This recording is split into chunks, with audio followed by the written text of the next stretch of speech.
जिल्हा आपत्ती व्यवस्थापन प्राधिकरण वाशिम, राष्ट्रीय आपत्ती प्रतिसाद दल नागपूर व तहसील कार्यालय मंगरुळपीर यांच्या संयुक्त विद्यमानाने 24 जून रोजी स्थळ तहसील कार्यालय मंगरुळपीर येथे भुवनेश्वरी एस भाप्रसे जिल्हाधिकारी तथा अध्यक्ष जिल्हा आपत्ती व्यवस्थापन प्राधिकरण वाशिम यांच्या आदेशानुसार विश्वनाथ वी घुगे निवासी उपजिल्हाधिकारी तथा मुख्य कार्यकारी अधिकारी जिल्हा आपत्ती व्यवस्थापन प्राधिकरण वाशिम यांच्या सूचनेनुसार तालुका स्तरावर आपत्ती व्यवस्थापन, पूर, वीज, आग, रस्ते अपघात, सर्पदंश याविषयी एक दिवसीय प्रशिक्षणाचे आयोजन मंगरुळपीर येथे करण्यात आले होते। सदर प्रशिक्षणाच्या अध्यक्षस्थानी उपविभागीय अधिकारी दराडे हे होते। प्रशिक्षणाला प्रमुख उपस्थिती मंगरुळपीर तहसीलदार श्रीमती शीतल बनगर, प्रमुख पाहुणे गट विकास अधिकारी सोनवणे, प्रमुख मार्गदर्शक जिल्हा आपत्ती व्यवस्थापन अधिकारी शाहू भगत, नायब तहसीलदार बोंडे, राष्ट्रीय आपत्ती प्रतिसाद दल नागपूरचे पोलीस निरीक्षक ब्रिजेश कुमार यादव, सहाय्यक पोलीस उपनिरीक्षक जयस्वाल व सर्व राष्ट्रीय आपत्ती प्रतिसाद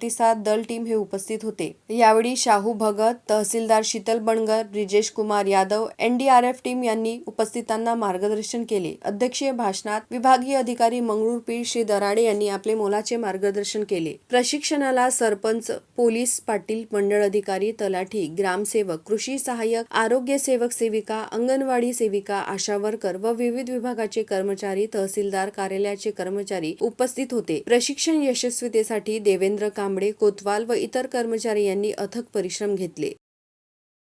ज्ञानेश्वर वरघट, जनमत लाईव्ह न्यूज, वाशिम।